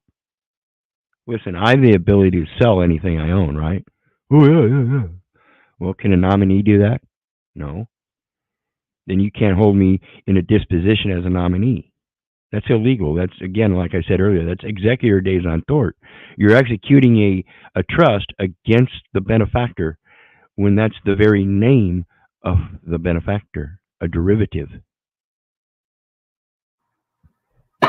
This person lacks voting power and earns a service fee. Okay, so where is my service fee? That is not a benefit. That is a compensation for having to partake. The service fee is for the signature, not for participating as a director. No one paid me, so now I can effect the Lord's release. This is the same thing that I try to explain to people about employment down at McDonald's.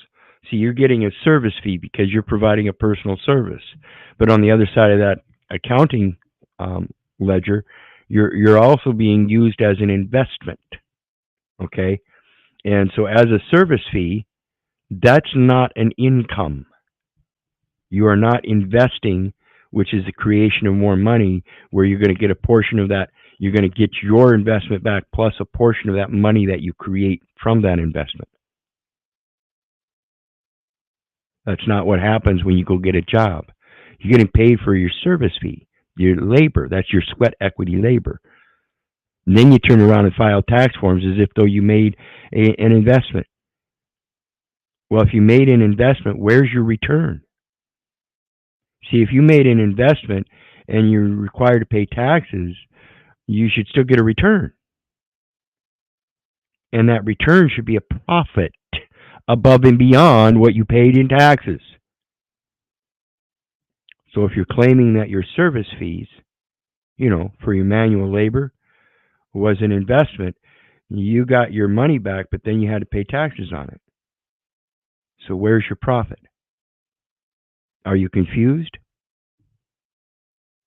That was an equal exchange as a service fee, not a profit. For that service fee and dismiss it as a mistake. It would be an accident causing a public liability that I no longer intend. And I do not like surety, not green eggs in ham, not with anything. I am sure. However, under certain local laws, it might be illegal to act as nominee. That's that mayoral form of government at the municipal level. It is never illegal to act as beneficiary unless you are in fact trustee assigned as such in holding and using or buying and selling property against the beneficiary's interest. So again, it's very important to understand why the trustee has that liability. He is the one that's limited, not the benefactor. Benefactor is limited by morals. You are claiming a resident when that resident determination was never deemed necessary and you blatantly just volunteered. The laws might require to register the true decision maker. So again, if there was no, if the resident determination wasn't deemed necessary, then there was no true decision maker. It's still a presumption. This is why we present the birth certificate. The laws might require to register the true decision maker as director and the beneficial shareholder in the company register.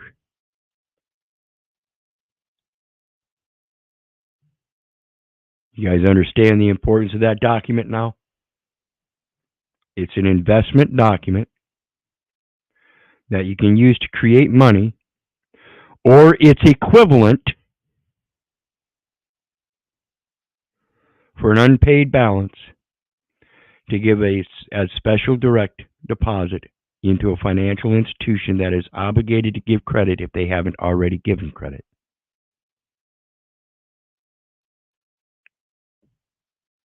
As director and the beneficial shareholder in the company register. Again, the importance of the national register and no birth registration. Every state registration is a false registration because it's a subsidiary. You need a letter of instruction, Keith, right? And it says that's required by the national. Yes, a directive, a letter of instruction or a letter of credit giving a directive to do. All right, maybe a purchase order too. I'm still putting this together. Well, yeah, a purchase order would be the same concept. Instead of having a birth certificate, you would use the purchase order as the negotiable instrument, and you would give a letter of credit or a letter of directive, letter of instruction, whatever you want to call it, but on it, it's going to give the directive. Got it. And it is not, and it cannot be required by the national United States because they themselves do not have any such registration. It has to be uniform throughout all jurisdictions. Therefore, if it exists at the state level, it must exist at the national level, and it does not. These rules may invalidate the nominee agreement.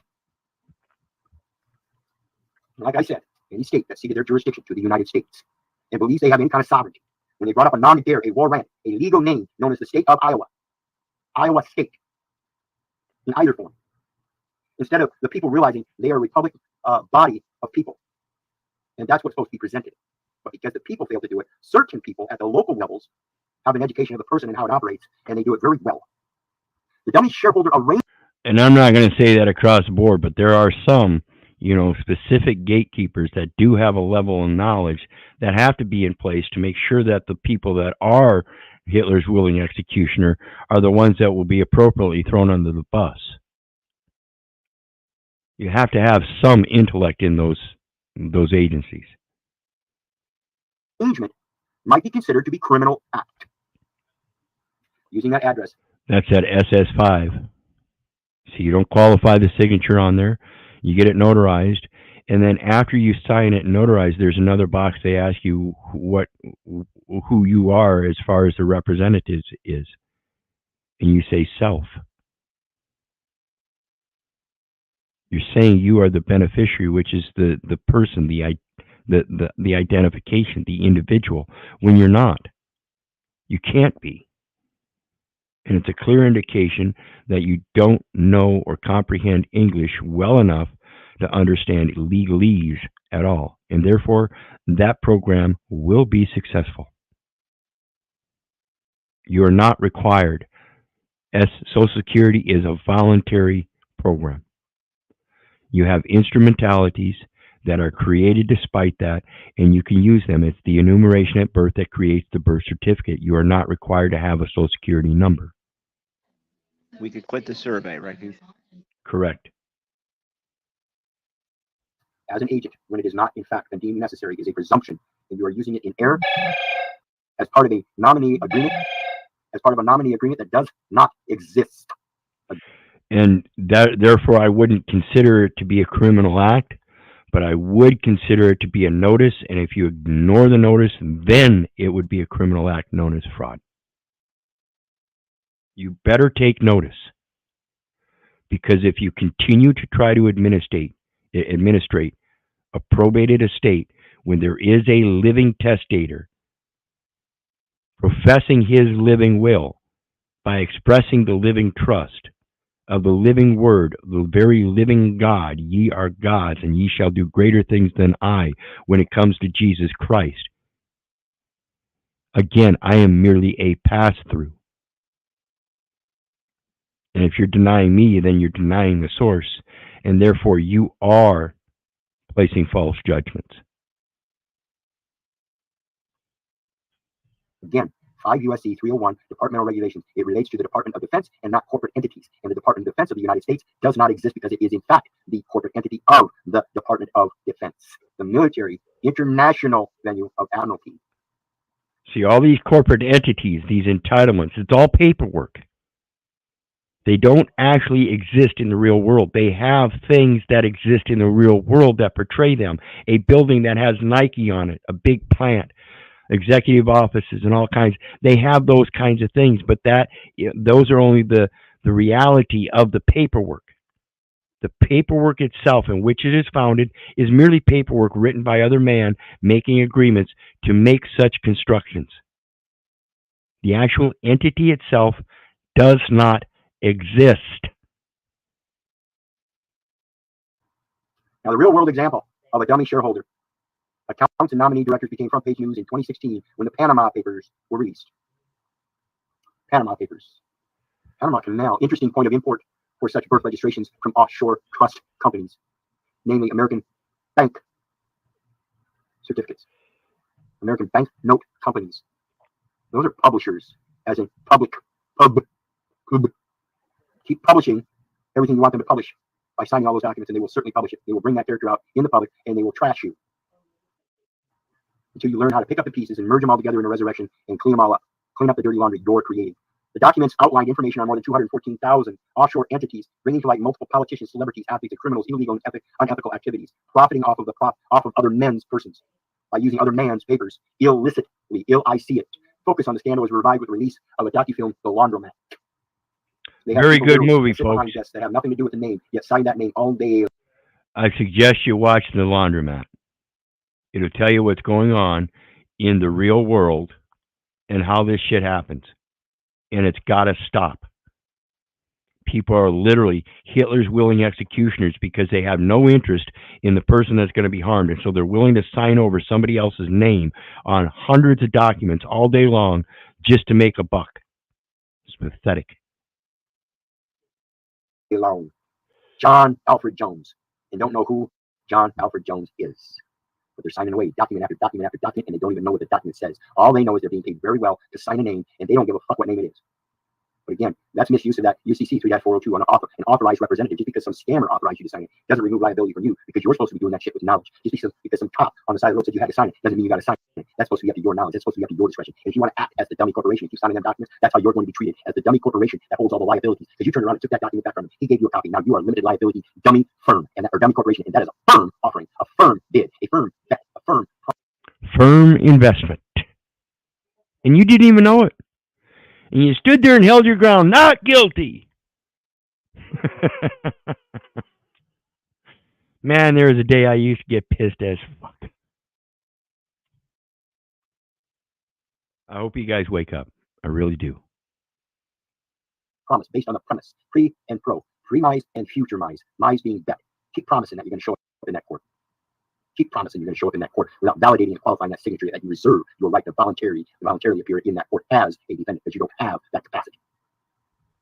Following the release of the documents, more than 1.2 billion was recovered by governments made aware of fraud and tax evasion going on in their own backyard. So, interestingly enough, folks, here, let me put my screen back on while I tell this, because this is fucking hilarious. Consequently, here recently, I got a failure to appear for jury duty charge dismissed. Court agreeing that they never acquired personal jurisdiction in my first instance, so they were going to send out a new summons, and then that I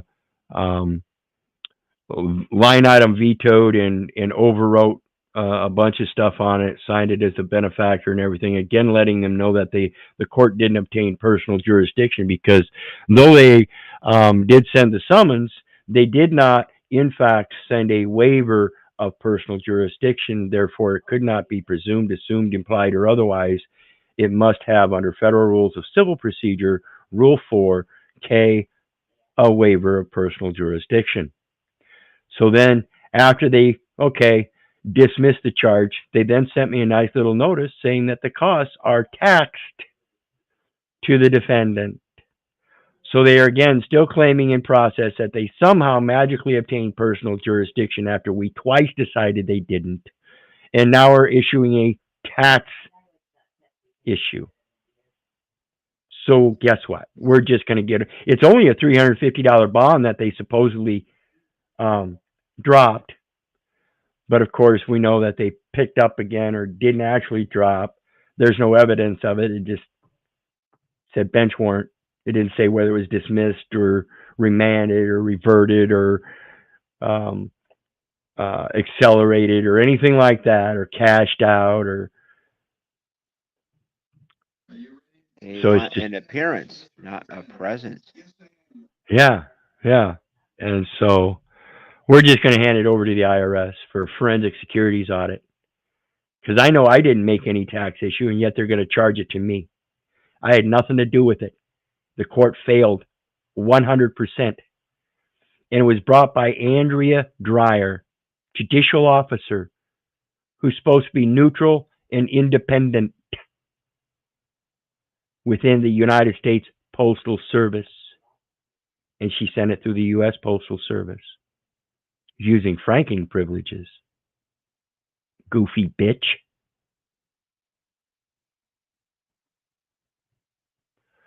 So anyway, we'll continue on a little bit further, and then we're done. I got about 5 minutes, been 2 hours, and we'll do our final outs and go from there. In many cases, shell companies were set up offshore. This is the dummy corporation. It's the same thing. It's a shell company. It's the shell that's going to protect and buffer, which in itself isn't illegal, and then used to launder money or avoid taxes, among other criminal activities. And that's exactly what this United States corporation, with the state ceding their jurisdiction to the United States, and the debtor, the location of the debtor, subsection H of the UCC 9-307, subsection H says United States is located in Washington, D.C. So if the record is in the United States, but yet the United States has no birth registration, and the United States itself is in Washington, D.C., and Washington, D.C. is itself a nom de guerre, a construction of a trust and entitlement, and totally nothing but inventions, fabrications, and fictions. So what the fuck do you think we're doing? You're fighting for control of a fiction that doesn't exist. Pure and simple. Let me check the screen and see what's going on here. And so with that, we'll finish up. Before we get on to the next session, I'll continue either tomorrow or Sunday night. What do you got there, John? What do you think so far?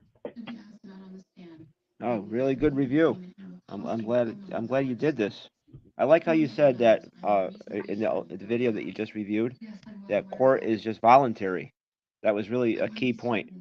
Yeah, absolutely. And I've discussed this several times. The personal jurisdiction for a court to obtain. This is LII Wex Cornell. For the court to obtain, typically for a court to obtain personal jurisdiction, the defendant or the plaintiff must first serve the defendant in the state in which the court sits, and the defendant needs to voluntarily appear in court. So you can write them through the mail, and that's not an appearance in court. So therefore, you don't give them personal jurisdiction. You do not have to go to court, folks. You first, again, must be served by the plaintiff in the state in which the court sits, a summons. With that summons, you are also supposed to receive a waiver of personal jurisdiction so you can voluntarily waive that jurisdiction. It's a waiver. It's not a demand. It's not a preclusion. It's not a pre-existing fact that applies to everybody. Yet that's what they're doing is, yeah, it does. It applies to everybody. Show me where that law exists. As far as I know, this law, that definition says this law, these statutes, these codes, all this paperwork, it's all voluntary. Every last bit of it. That one definition, personal jurisdiction. My yay is my yay. My nay is my nay. Fuck you. You ain't my daddy. And I don't care if you don't like it. I don't care if it hurts. That's my reality. And you damn well better accept it as yours because you have no evidence you have any authority over me.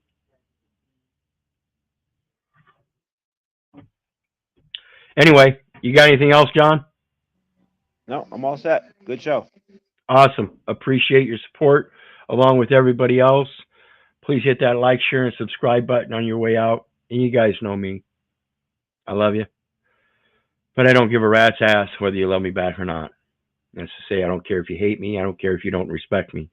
That's on you, you big dummy corporations. May God bless you and have a good night. See you next time.